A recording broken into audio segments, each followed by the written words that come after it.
Aphantasia is a phenomenon in which people are unable to visualize imagery. While most people are able to conjure an image of a scene or face in their minds, people with aphantasia cannot. Imagine that it is a warm summer day and you are sitting on the side of a swimming pool. The sun is shining down and there are children laughing and splashing in the water. What sort of images do you see in your mind as you think about this scene? If you are like the estimated 1 to 3% of the population with aphantasia, you may be unable to visualize any type of image in your head. These individuals have no mind's eye, or their imagination is essentially blind. This ability to visualize events and images plays an important part in people's lives.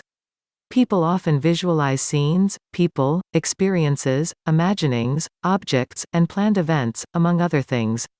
When you think about a friend, for example, you might immediately visualize their face inside your mind. People with aphantasia are unable to visualize such a mental image. If you were to ask a person with aphantasia to imagine something, they could likely describe the object, explain the concept, and rattle off facts that they know about the object. But they would not be able to experience any sort of mental image to accompany this knowledge. Signs: do you think you might have aphantasia? Consider the following questions. Think of a friend or family member. Try to conjure an image of their face in your mind. How clearly can you see their features, face, hair, and shape? How clearly can you picture their characteristic movements and gestures? How vividly can you picture that person's clothing? If you struggle with your responses to these questions, you might have some degree of aphantasia. Emerging research: this lack of mental imagery was described as early the late 1800s, yet it has remained a relatively unstudied phenomenon. Francis Galton first described the occurrence in a paper on mental imagery published in 1880. In addition to noting that people experience various degrees of vividness when describing their mental visual imagery, he also reported that some people experienced no visual imagery at all.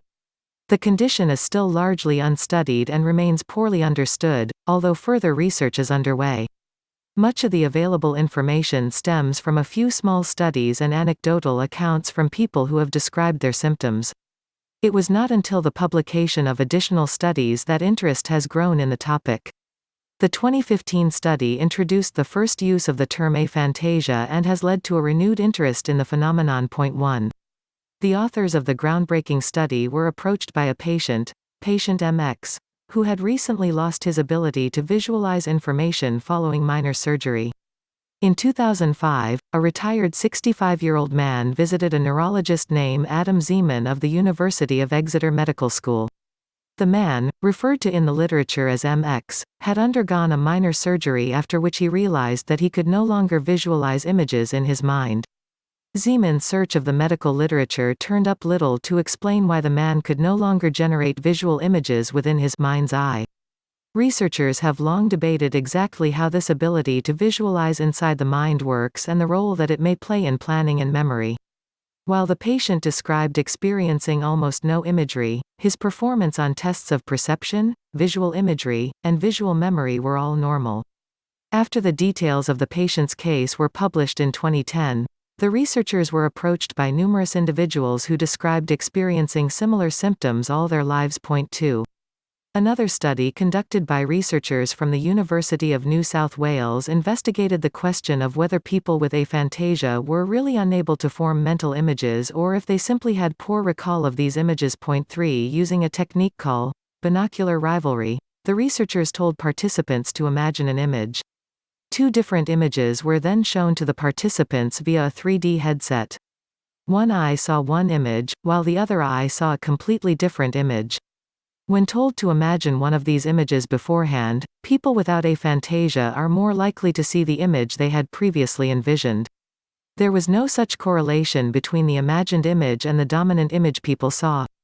These findings suggest that it is not that those with aphantasia have poor recall of their imaginings.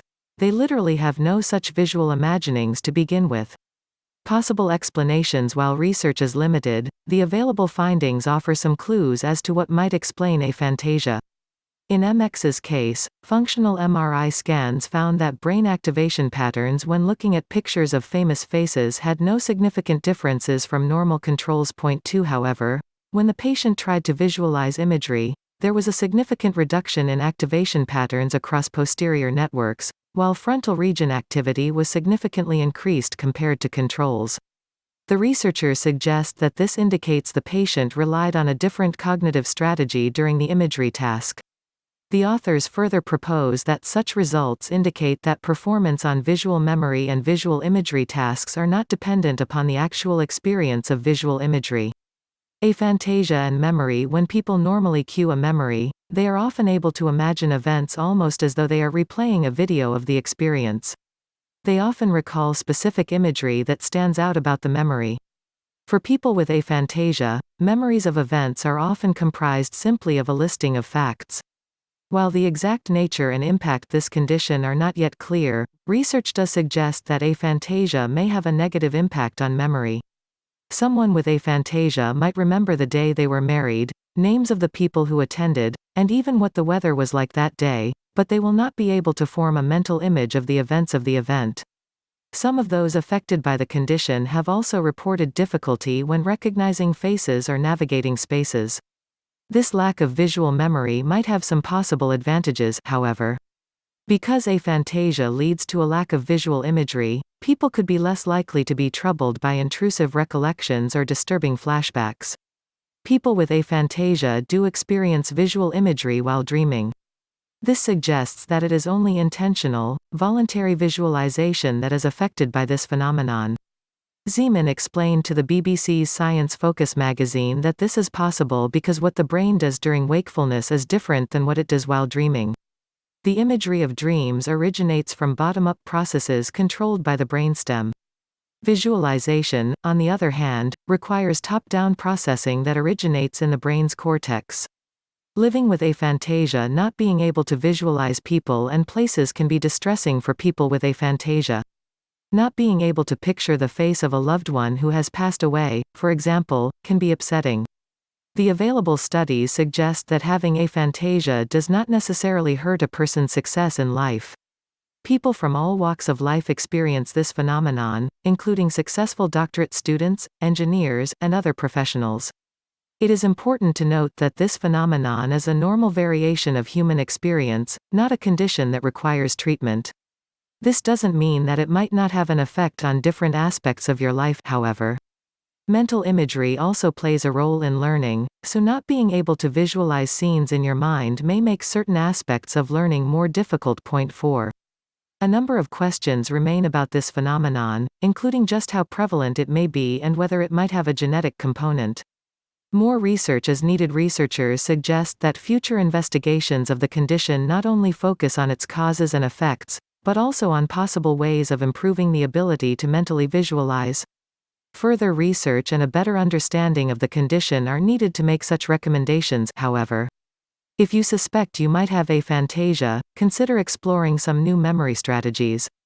The inability to visualize can make some types of memorization more difficult, so you may need to experiment to find a technique that works for you. Even though you may not be able to visualize scenes or people in your mind, you can use photography, illustrations, design software, and other visualization tools to fill in this gap.